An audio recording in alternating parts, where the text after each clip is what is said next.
ये समझना इंपॉर्टेंट है कि पोस्ट इंडिपेंडेंस हिस्ट्री काफी कॉम्प्लेक्स है। मतलब ये दूसरे सब्जेक्ट जैसे polity, economy, defence and security से डीपली कनेक्टेड है। जैसे 1975 की इमरजेंसी को ले लीजिए, उसके हिस्टोरिकल रूट्स तो हैं ही, बट उसके पॉलिटिकल, गवर्नेंस और ह्यूमन राइट्स इंप्लीकेशंस भी हैं जो हम पॉलिटी में स्टडी करते हैं। Right, make sense. Similarly Indo पाक या इंडो चाइना वॉर्स, वो डिफेंस सिक्योरिटी का कोर एरिया है, लेकिन उनका हिस्टोरिकल कॉन्टेक्स्ट समझना भी उतना ही जरूरी है। तो पोस्ट इंडिपेंडेंस कंसोलिडेशन यानी पीआईसी का मेन फोकस क्या रहता है? मेन फोकस ये है कि डिस्पाइट पार्टीशन और उस टाइम की पॉलिटिकल इंस्टेबिलिटी, भारत को कैसे कंसोलिडेट किया गया, मतलब एक स्ट्रॉन्ग यूनाइटेड नेशन कैसे बनाया गया। अच्छा। और इस प्रोसेस में कुछ की टर्म्स बार बार आएंगे, जैसे इंस्ट्रूमेंट ऑफ एक्सेशन। हाँ, ये तो इंपॉर्टेंट है, वो लीगल डॉक्यूमेंट जिससे प्रिंसली स्टेट्स ज्वाइन कर सकते थे। करेक्ट, इंडिया या Pakistan.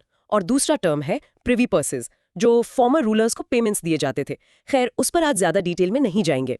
Conventional syllabus of post independence history. Right, तो शुरू करते हैं conventional syllabus of post independence history PIC से। टिपिकली इसका फोकस रहता है आजादी के बाद इंडिया का कंसोलिडेशन। हाँ, keeping in mind the geopolitical conditions of that time. और एक मेजर इशू था स्टेट्स का reorganisation, specially on linguistic basis. सोचो, इतनी सारी डिफरेंट लैंग्वेजेस, बोलने वाले लोगों के लिए अलग स्टेट्स बनाना, ये कितना चैलेंजिंग टास्क रहा होगा। डेफिनेटली, एक नेचुरल ह्यूमन बिहेवियर है ना, अपनी लैंग्वेज ग्रुप के साथ आइडेंटिफाई करना। बिल्कुल। और इसके लिए कई कमिटीज भी बनी थी, जैसे आपने कहा धर commission, JVP committee. Right. Initially ये कमिटीज लिंग्विस्टिक रीऑर्गेनाइजेशन के फेवर में नहीं थी, शायद नेशनल यूनिटी को लेकर कंसर्न्स थे। हाँ, हो सकता है, specially right after partition. Exactly. लेकिन पब्लिक प्रेशर बिल्ड होता रहा।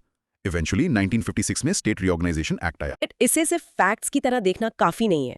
इन इश्यूज को समझने के लिए कॉमन सेंस और डिफरेंट सब्जेक्ट्स की नॉलेज को इंटरलिंक करना इंपॉर्टेंट है। जैसे गवर्नेंस, ह्यूमन राइट्स, फेडरलिज्म, सब कुछ इन्वॉल्व था। सोचना यह है कि कैसे एक एडमिनिस्ट्रेटिव डिसीजन सोसाइटी की एस्पिरेशंस और पॉलिटिकल स्टेबिलिटी को इम्पैक्ट कर सकता है। की initial challenges, refugee settlement and integration of states. Okay, so independence के तुरंत बाद दो मैसिव चैलेंजेस सामने आते हैं। हाँ, दो बड़े चैलेंजेस। फर्स्ट, पार्टीशन के बाद आए हुए रेफ्यूजीज का सेटलमेंट, और second, hundreds of princely states का इंडिया में इंटीग्रेशन। दोनों ही अपने आप में ह्यूज अंडरटेकिंग्स थे।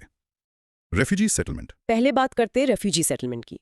सोर्सेज बताते हैं कि ये रिकॉर्डेड ह्यूमन हिस्ट्री का सबसे बड़ा माइग्रेशन था। सबसे बड़ा, अराउंड 15 to 20 मिलियन लोग बॉर्डर्स के अक्रॉस माइग्रेट हुए। Can you imagine the scale? Unbelievable, इतना मैसिव डिस्प्लेसमेंट और उसके साथ हॉरिफिक कम्युनल वायलेंस। हाँ, जिसमें लगभग 2 मिलियन लोग मारे गए। हम ब्लडी ट्रेन्स के बारे में सुनते हैं, वो उस टाइम के हॉरर को रिफ्लेक्ट करता है। कितना केओटिक और पेनफुल टाइम रहा होगा उन लोगों के लिए जिन्होंने सब कुछ खो दिया। एब्सोल्युटली। इस स्केल के ह्यूमैनिटेरियन क्राइसिस को मैनेज करना, वो भी एक नए बने देश के लिए एक मॉन्यूमेंटल टास्क था। तो गवर्नमेंट ने क्या किया? गवर्नमेंट ने रिहैबिलिटेशन के लिए सेवरल लेवल्स पर एफर्ट्स किए, कल्चरल, सोशल, इकोनॉमिक। अच्छा। एक इंपॉर्टेंट स्टेप था इवैक्यूई प्रॉपर्टी एक्ट का इंप्लीमेंटेशन। इसके अंडर जो लोग पाकिस्तान चले गए थे, उनकी प्रॉपर्टीज को रिफ्यूजीज को अलॉट किया गया। ओके, ये लॉजिकल लगता है। इसके अलावा सेंट्रल और स्टेट लेवल्स पर, स्पेशली पंजाब में, रिहैबिलिटेशन मिनिस्ट्रीज बनाई गईं। उनका काम क्या था? वो डॉक्यूमेंटेशन, रिलीफ कैंप्स और रीसेटलमेंट का काम देख रही थीं। दिल्ली में हम देखते हैं तिलक नगर, लाजपत नगर जैसे एरियाज। हाँ, ये तो रिफ्यूजी सेटलमेंट्स के तौर पर डेवलप हुए थे। करेक्ट। और सिंधी कम्युनिटी, जिनका होमलैंड सिंध पाकिस्तान में चला गया था, उन्हें गुजरात और महाराष्ट्र जैसे एरियाज में रीसेटल किया गया, often considering ecological and cultural connections. ये सोचना जरूरी है, जब लोग डिस्प्लेस्ड होते हैं, उनकी basic needs, food, shelter, security, livelihood कैसे इंश्योर की गई होंगी। सही बात है। ये नए इंडिया के लिए पहला मेजर टेस्ट था। इस चैलेंज ने अर्ली इंडियन पॉलिसी मेकिंग को कैसे शेप किया होगा, एक बड़ा सवाल है। इंटीग्रेशन ऑफ स्टेट्स दूसरा मेजर चैलेंज था, इंटीग्रेशन ऑफ स्टेट्स। इंडिपेंडेंस के टाइम इंडिया में लगभग 560 प्रिंसली स्टेट्स थे। 560? कुछ बड़े, कुछ बहुत छोटे। और उन्हें ऑप्शन दिया गया था under the cabinet mission plan and the Indian independence act, India join करें, पाकिस्तान ज्वाइन करें या इंडिपेंडेंट रहें। राइट। कुछ स्टेट्स ने स्टैंड स्टिल अग्रीमेंट साइन किए थे, मतलब बेसिकली एक टेम्पररी अरेंजमेंट था स्टेटस को मेंटेन करने का जब तक फाइनल डिसीजन ना हो जाए। और यहीं पर चीजें इंटरेस्टिंग हो जाती हैं। कुछ स्टेट्स का इंटीग्रेशन काफी ट्रिकी प्रूव हुआ। बिल्कुल, जैसे जूनागढ़, हैदराबाद और कश्मीर। हर केस की अपनी यूनिक स्टोरी है। Junagadh, let's start with Junagadh. ये केस यूनिक था। रूलर नवाब महाबत खान जी III मुस्लिम थे, बट पॉपुलेशन मेजॉरिटी हिंदू थी। अच्छा, ऑपोजिट सिचुएशन। हाँ, और नवाब ने डिसाइड किया पाकिस्तान ज्वाइन करने का, डिस्पाइट द फैक्ट कि जूनागढ़ का कोई डायरेक्ट जियोग्राफिकल बॉर्डर पाकिस्तान से नहीं था। तो कनेक्शन कैसे होता है? प्लान था थ्रू सी रूट, मगर लोकल पॉपुलेशन ने इस डिसीजन को रिजेक्ट कर दिया। प्रोटेस्ट शुरू हो गए। फिर क्या हुआ? एडमिनिस्ट्रेशन कोलैप्स करने लगा। इंडिया ने इनिशियली डिप्लोमेटिक प्रेशर यूज किया। जब सिचुएशन वर्सन हुई तो जूनागढ़ के दीवान शाहनवाज भुट्टो ने इंडिया को इंटरवीन करने के लिए इनवाइट किया। क्यों? लॉ एंड ऑर्डर के लिए। हाँ? ताकि लॉ एंड ऑर्डर रिस्टोर हो सके। नवाब तो पाकिस्तान चले गए, इंडियन ट्रूप्स ने एंटर किया। और फिर इस इशू को डेमोक्रेटिकली रिजॉल्व करने के लिए फरवरी 1948 में एक प्लेबिसाइट कंडक्ट किया गया, बेसिकली एक पब्लिक वोट। ओके। रिजल्ट क्या रहा? ओवरवेलमिंगली लोगों ने इंडिया के साथ जाने के लिए वोट किया। इससे एक इंपॉर्टेंट प्रेसिडेंट सेट हुआ। इंटीग्रेशन में लोगों की विल रूलर की विल से ऊपर है। People's will mattered. ये तो काफी सिग्निफिकेंट है। इससे नए इंडियन स्टेट के नेचर के बारे में क्या पता चलता है? कश्मीर, नेक्स्ट कश्मीर, ये स्ट्रेटेजिकली बहुत क्रूशियल लोकेशन थी। बॉर्डर्स पाकिस्तान, चाइना, अफगानिस्तान से मिलते थे। बिल्कुल। यहाँ सिचुएशन जूनागढ़ से ऑपोजिट थी। रूलर महाराजा हरि सिंह हिंदू थे और पॉपुलेशन मेजॉरिटी मुस्लिम थी। नेहरू के लिए कश्मीर का इंडिया में इंक्लूजन इंडिया के सेक्युलर कैरेक्टर का सिंबल था। राइट। कि एक Muslim majority state willingly India का पार्ट बने। तो स्टोरी क्या है यहाँ की? The story here is quite complex. October 1947 में पाकिस्तान बैक्ड ट्राइबल इन्वेडर्स ने कश्मीर पर अटैक कर दिया। अच्छा, तो महाराजा ने क्या किया? महाराजा ने इंडिया से मिलिट्री हेल्प मांगी। इंडिया का स्टैंस था कि हेल्प तभी दी जाएगी जब कश्मीर लीगली इंडिया का पार्ट बनेगा by signing the instrument of accession. और महाराजा ने साइन किया? हाँ, महाराजा हरि सिंह ने 26 अक्टूबर 1947 को ये डॉक्यूमेंट साइन किया। इंडियन फोर्सेस को एयरलिफ्ट किया गया श्रीनगर और फर्स्ट इंडो पाक वॉर शुरू हो गई। इस वॉर के एंड तक एक line of control LOC establish हो गई, जिसने स्टेट को इफेक्टिवली डिवाइड कर दिया। फिर यूएन का रोल कैसे आया? जनवरी 1948 में नेहरू इस इशू को यूनाइटेड नेशंस ले गए, शायद एक पीसफुल इंटरनेशनल रेजोल्यूशन की होप में। क्या यूएन ने रेजोल्यूशन पास किया? हाँ, यूएन ने एक रेजोल्यूशन पास किया जिसमें प्लेबिसाइट की बात थी, पर उसकी कंडीशन थी कि पहले पाकिस्तानी ट्रूप्स विड्रॉ करें। और वो कंडीशन कभी फुलफिल नहीं हुई, इसलिए प्लेबिसाइट कभी नहीं हो पाया। तो ये क्रिटिकल क्वेश्चन रेस करता है, क्या यूएन जाने से इशू सॉल्व हुआ या और ज्यादा कॉम्प्लिकेट हो गया? एग्जैक्टली। एक बायलैटरल इशू को इंटरनेशनल बनाकर आर्टिकल 370, जो अब अबॉलिश हो चुका है, ने स्टेट को स्पेशल स्टेटस दिया था विद इन इंडिया। तो इस केस में legal protocols, legal protocols, instrument of accession, military urgency, invasion और डिप्लोमेटिक मूव्स, यूएन अप्रोच, सबका मिक्स है। हर फैक्टर ने इस इशू को शेप किया है, जिसके कॉन्सिक्वेंसेज आज तक हैं। Such a complex situation, decision making कितनी डिफिकल्ट रही होगी, राइट? हैदराबाद। और फिर तो हैदराबाद इंडिया की सबसे बड़ी प्रिंसली स्टेट थी, geographically right in the centre of India. और इकोनॉमिकली भी इंपॉर्टेंट। यहाँ रूलर मुस्लिम थे, निजाम मीर उस्मान अली खान, और लगभग 85% पॉपुलेशन हिंदू थी। निजाम क्या चाहते थे? निजाम इंडिपेंडेंट रहना चाहते थे या पाकिस्तान से क्लोज टाइज मेंटेन करना चाहते थे। उन्होंने भी initially standstill agreement sign किया था। यहाँ सिचुएशन कैसे कॉम्प्लेक्स हुई? यहाँ सिचुएशन और कॉम्प्लेक्स हुई निजाम के प्राइवेट मिलिशिया रजाकार्स के कारण। रजाकार्स ने उन लोगों पर वायलेंस किया जो इंडिया के साथ इंटीग्रेशन चाहते थे, specially Hindus. Oh dear. Simultaneously Telangana region में एक कम्युनिस्ट लेड पेजेंट रिबेलियन जो 1946 से चल रहा था भी एक्टिव था। इसने निजाम की इंटरनल पोजीशन को वीकन कर दिया था। तो इंडिया ने क्या किया? नेगोशिएशन। इंडिया ने पहले नेगोशिएट करने की कोशिश की, बट जब टॉक्स फेल हो गए और वायलेंस बढ़ता गया तो फाइनली सितंबर 1948 में इंडियन गवर्नमेंट ने पुलिस एक्शन लिया, जिसे ऑपरेशन पोलो कहते हैं। हाँ, ऑपरेशन पोलो। इसके थ्रू हैदराबाद को सक्सेसफुली इंटीग्रेट कर लिया गया। इसे इंडिया के सेक्युलर और डेमोक्रेटिक विजन की जीत के तौर पर देखा गया कि एक थियोक्रेटिक मोनार्की को इंडिया के हार्टलैंड में सर्वाइव नहीं करने दिया गया। बिल्कुल। How do you think the internal rebellion influence the final outcome? ये भी एक एंगल है। Comparing integration cases. तो देखा आपने, तीनों मेजर केसेस जूनागढ़, कश्मीर, हैदराबाद कितने डिफरेंट थे। बिल्कुल अलग अप्रोच हर जगह। जूनागढ़ में प्राइमरी टूल था प्लेबिसाइट, लोगों की विल।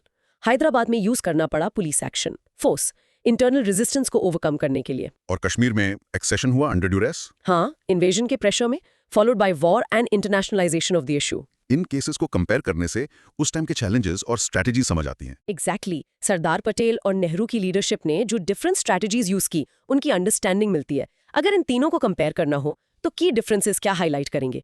ये कंपैरेटिव एनालिसिस क्रिटिकल थिंकिंग के लिए इंपॉर्टेंट है। Reorganisation of states, initial structure. Okay, so princely states integrate हो गए। अब अगला स्टेप था इन सभी टेरिटरीज को, फॉर्मर ब्रिटिश प्रोविंसेस और प्रिंसली स्टेट्स को, एक कोहेरेंट एडमिनिस्ट्रेटिव स्ट्रक्चर में ऑर्गेनाइज करना। हाँ। ऑन पेपर एक यूनिफाइड इंडिया बन गया था, पर अब उसे गवर्न कैसे करना था? तो शुरू में क्या स्ट्रक्चर था? इनिशियली इंडिया को 4 पार्ट्स में डिवाइड किया गया, पार्ट ए, बी, सी और डी स्टेट्स। ओके, ये क्या थे? यस, ये एक टेम्पररी फंक्शनल क्लासिफिकेशन थी। पार्ट ए में वो स्टेट्स थे जो पहले ब्रिटिश इंडिया के गवर्नर्स प्रोविंसेस थे, जैसे बॉम्बे, मद्रास, यूपी। ठीक है। पार्ट बी में आते थे कुछ बड़े फॉर्मर प्रिंसली स्टेट्स या ग्रुप्स ऑफ स्टेट्स, जैसे हैदराबाद, मैसूर, राजस्थान। ओके, और सी और डी? पार्ट सी में थे चीफ कमिश्नर्स प्रोविंसेस और कुछ स्मॉलर प्रिंसली स्टेट्स, जैसे अजमेर, कूर्ग, दिल्ली, और पार्ट डी में सिर्फ अंडमान एंड निकोबार आइलैंड्स थे। उनकी स्ट्रेटेजिक इंपॉर्टेंस के कारण। हाँ, और यूनिक सिचुएशन के कारण। ये स्ट्रक्चर इंटीग्रेशन के इमीडिएट बाद ऑर्डर लाने के लिए था, बट लॉन्ग टर्म सोल्यूशन नहीं था। सोचना पड़ेगा, Why do you think this initial structure was only temporary? Linguistic reorganisation, शायद इसलिए क्योंकि देश भर में एक स्ट्रॉन्ग डिमांड उठ रही थी कि स्टेट्स को लैंग्वेज के बेसिस पर रीऑर्गेनाइज किया जाए। बिल्कुल, ये एक नेचुरल एस्पिरेशन थी।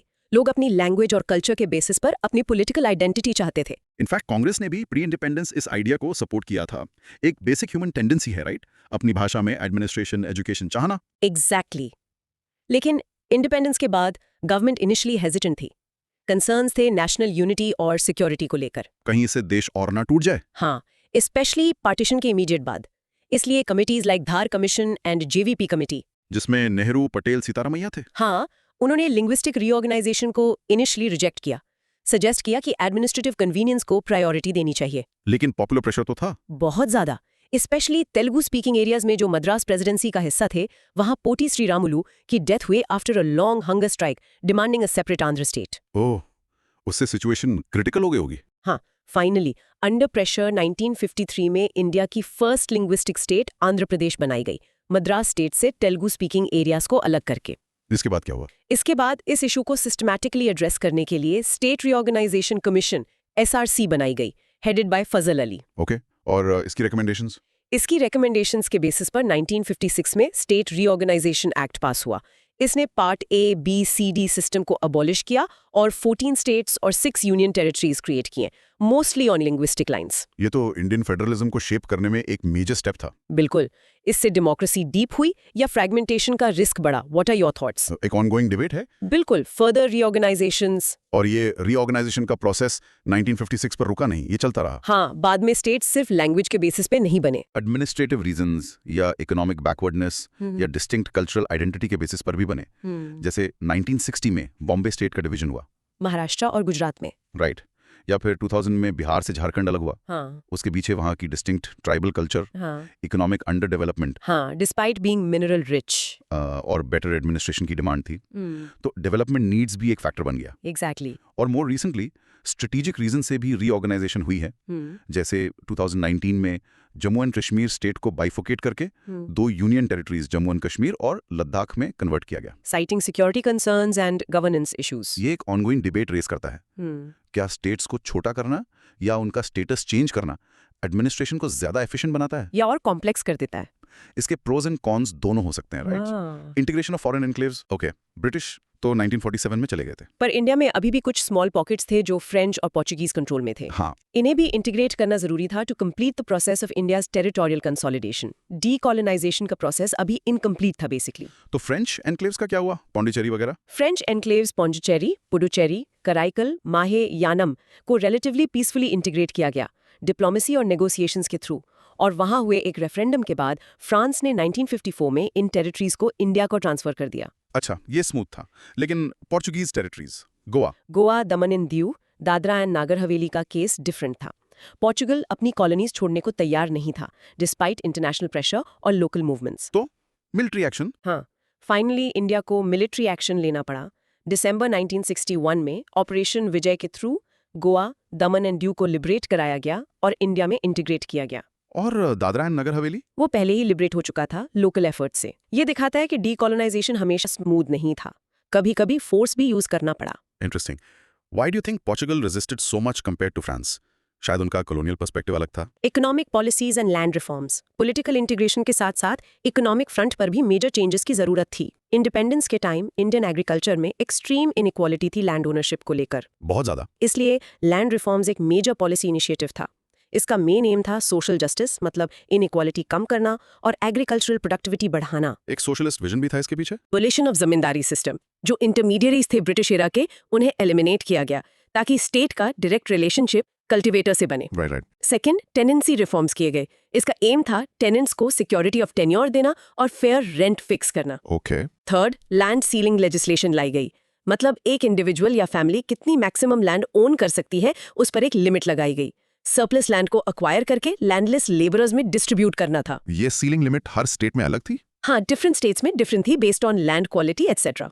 फोर्थ, कंसोलिडेशन ऑफ होल्डिंग्स, जिसमें छोटे और स्कैटर्ड लैंड पीसेस को एक साथ कंसोलिडेट किया गया ताकि फार्मिंग मोर एफिशिएंट हो सके। ये सब काफी रेडिकल स्टेप्स थे उस समय के लिए। Do you think these reforms were successful in achieving their goals? कितने इफेक्टिव रहे? मिक्स्ड रिजल्ट्स थे एक्चुअली। इंप्लीमेंटेशन में काफी चैलेंजेस आए। भूदान मूवमेंट, इसी कॉन्टेक्स्ट में भूदान मूवमेंट का मेंशन भी इंपॉर्टेंट है। हाँ, ये एक यूनिक वॉलंटरी मूवमेंट था जो आचार्य विनोबा भावे ने 1951 में स्टार्ट किया था। भूदान मतलब लैंड गिफ्ट। उन्होंने अपील की थी लैंड ओनर से। हाँ, भावे जी ने बड़े लैंड ओनर से अपील की कि वो अपनी लैंड स्वेच्छा से यानी वॉलंटरली डोनेट करें, जिसे फिर लैंडलेस लेबरर्स और फार्मर्स में डिस्ट्रीब्यूट किया जा सके। ये एक नोबल आइडिया था, मॉरल पर्सुएजन पर बेस था, सोशल चेंज लाने के लिए। इसे ग्रामदान मूवमेंट भी निकला था, राइट? हाँ, ग्रामदान विलेज गिफ्ट मूवमेंट भी, लेकिन इसकी भी लिमिटेशंस थी। कई बार जो लैंड डोनेट की गई वो अनप्रोडक्टिव या डिस्प्यूटेड थी। ओनरशिप ट्रांसफर में लीगल इश्यूज आए। और क्योंकि ये वॉलंटरी था। हाँ, इसलिए ये सिस्टेमिक चेंज नहीं ला पाया जिस स्केल पर लैंड रिफॉर्म लॉ से एक्सपेक्ट किया जा रहा था। ये एक इंटरेस्टिंग क्वेश्चन रेज करता है, क्या सिर्फ मॉरल अपील से इतने बड़े सोशियो इकोनॉमिक चेंजेस लाए जा सकते हैं या फिर लीगल कंपल्शन जरूरी है? Integration of tribals. इंडिया की डाइवर्सिटी का एक बहुत इंपॉर्टेंट एस्पेक्ट है उसकी ट्राइबल पॉपुलेशन। उनका इंटीग्रेशन भी एक सेंसिटिव इशू था। उन्हें कैसे नेशनल मेन स्ट्रीम में लाया जाए without disrupting there unique culture. हाँ, और उन्हें एक्सप्लॉयटेशन से कैसे बचाया जाए। इस चैलेंज को एड्रेस करने के लिए नेहरूवियन गवर्नमेंट ने एक पॉलिसी अडॉप्ट की जिसे ट्राइबल पंचशील कहते हैं, बेस्ड ऑन 5 प्रिंसिपल्स। क्या थे वो प्रिंसिपल्स? पहला, ट्राइबल्स को अपनी यूनिक आइडेंटिटी और कल्चर के अकॉर्डिंग डेवलप होने देना चाहिए, development along the lines of their own genius. दूसरा, उनके traditional rights over land and forest को रिस्पेक्ट करना चाहिए। Make sense. तीसरा, एडमिनिस्ट्रेशन और डेवलपमेंट में उन्हीं के लोगों को ट्रेन करके इन्वॉल्व करना चाहिए, बाहर से ज्यादा लोग नहीं भेजने चाहिए। चौथा, उनके एरियाज में ओवर एडमिनिस्ट्रेशन और बाहरी इंटरफेरेंस को अवॉइड करना चाहिए। और पांचवा, डेवलपमेंट को सिर्फ स्टेटिस्टिक्स से नहीं बल्कि ह्यूमन आउटकम से मेजर करना चाहिए। क्वालिटी ऑफ लाइफ में इंप्रूवमेंट हुई या नहीं, गोल था इंटीग्रेशन थ्रू एसिमिलेशन नहीं, बल्कि कोएग्जिस्टेंस और respect for their autonomy. Exactly. Constitution में भी 5th और 6th शेड्यूल के थ्रू उनके लिए स्पेशल एडमिनिस्ट्रेटिव अरेंजमेंट्स और सेफगार्ड्स प्रोवाइड किए गए हैं। ये काफी सेंसिटिव और थॉटफुल अप्रोच था डाइवर्सिटी को मैनेज करने का। How effective do you think this policy has been over the years? ये भी एक कॉम्प्लेक्स सवाल है। इंटीग्रेशन ऑफ सिक्किम का इंटीग्रेशन भी एक यूनिक केस है। ये रिलेटिवली लेट हुआ 1975 में। हाँ, इसके 50 साल होने वाले हैं, तो ये टॉपिक रेलेवेंट हो जाता है। सिक्किम पहले क्या था? प्रोटेक्टोरेट। एब्सोल्युटली। इंडिया का एक प्रोटेक्टोरेट था अंडर अ 1950 ट्रीटी। मतलब इंडिया सिक्किम के डिफेंस, फॉरेन अफेयर्स और कम्युनिकेशन को हैंडल करता था। बट सिक्किम इंटरनली ऑटोनोमस था अंडर इट्स रूलर द चौग्याल। लेकिन फिर चेंज कैसे आया? 1970s में वहां चौग्याल के अगेंस्ट एक strong pro democracy movement develop हुआ। वहां की पॉलिटिकल पार्टीज और पॉपुलेशन ने इंडिया में मर्ज होने की स्ट्रॉन्ग डिजायर एक्सप्रेस की। पॉपुलर डिमांड थी। हाँ, इस पॉपुलर डिमांड के रिस्पॉन्स में इंडियन पार्लियामेंट ने पहले 35th कॉन्स्टिट्यूशनल अमेंडमेंट पास किया, जिसने सिक्किम को एक एसोसिएट स्टेट का स्टेटस दिया, और फिर 36th कॉन्स्टिट्यूशनल अमेंडमेंट पास की, और उससे सिक्किम स्टेट बन गया। इस तरह मई 1975 में सिक्किम ऑफिशियली इंडिया का 22nd स्टेट बन गया। चाइना का रिएक्शन क्या था? चाइना ने इनिशियली इस पर प्रोटेस्ट किया, इसे एनेक्सेशन कहा, बट 2003 में चाइना ने भी ऑफिशियली एक्सेप्ट कर लिया कि Sikkim is a part of India. Strategically important था। बहुत इंपॉर्टेंट। इसे नाथुला पास जैसे क्रूशल माउंटेन पासेस जो चाइना बॉर्डर पर है, इंडिया के डायरेक्ट कंट्रोल में आ गए। ये केस दिखाता है कि कैसे पॉपुलर एस्पिरेशन और स्ट्रेटेजिक इंटरेस्ट कंबाइन हो सकते हैं। Defence, security, governance, brief mentions. इन सब मेजर कंसोलिडेशन एफर्ट्स के अलावा पोस्ट इंडिपेंडेंस एरा में और भी बहुत कुछ हुआ जिसने इंडिया को शेप किया। इंडिया ने सेवरल वॉर्स लड़े। हाँ, पाकिस्तान के साथ 1947-48, 1965, 1971, 1999 और चाइना के साथ 1962। इंडिया ने नॉन अलाइंड मूवमेंट नैम में की रोल प्ले किया, अपनी इंडिपेंडेंट फॉरेन पॉलिसी असर्ट की कोल्ड वॉर के टाइम में। राइट, और देश ने 1975 में इमरजेंसी का कंट्रोवर्शियल पीरियड भी देखा, जिसने इंडियन डेमोक्रेसी पर इंपॉर्टेंट क्वेश्चंस रेज किए। हाँ, ये सभी टॉपिक्स अपने आप में बहुत एक्सटेंसिव हैं। बिल्कुल, और usually international relations, defence and security या पॉलिटी गवर्नेंस जैसे स्पेसिफिक सब्जेक्ट्स में डिटेल में कवर होते हैं। लेकिन ये मेंशन करना जरूरी है क्योंकि इन सब इवेंट्स ने कलेक्टिवली इंडिया की foreign policy choices, national security strategy और डोमेस्टिक पॉलिटिकल लैंडस्केप को डीपली शेप किया है। हर वॉर के बाद स्ट्रैटेजिक थिंकिंग इवॉल्व हुई होगी। एग्जैक्टली, और इमरजेंसी ने कॉन्स्टिट्यूशनल सेफगार्ड्स और सिविल लिबर्टीज की इंपॉर्टेंस को रीइंफोर्स किया। ये सब फाउंडेशनल इवेंट्स हैं मॉडर्न इंडिया को समझने के लिए। आउटरो। तो ये था एक ओवरव्यू पोस्ट इंडिपेंडेंस इंडिया के इनिशियल फॉर्मेटिव ईयर्स का। हमने देखा कैसे देश ने पार्टीशन के बाद मैसिव रिफ्यूजी क्राइसिस को हैंडल किया, कैसे hundreds of diverse princely states को इंटीग्रेट किया गया using different methods for complex cases like Junagadh, Hyderabad and Kashmir. फिर स्टेट्स का लिंग्विस्टिक रीऑर्गेनाइजेशन हुआ जो पॉपुलर डिमांड्स को एड्रेस करने का एक तरीका था। लैंड रिफॉर्म्स की कोशिश हुई इनइक्वालिटी टैकल करने के लिए, फॉरेन इनक्लेव्स इंटीग्रेट हुए, सिक्किम इंडिया का पार्ट बना, और ट्राइबल्स की इंटीग्रेशन के लिए एक यूनिक पॉलिसी अप्रोच लिया गया।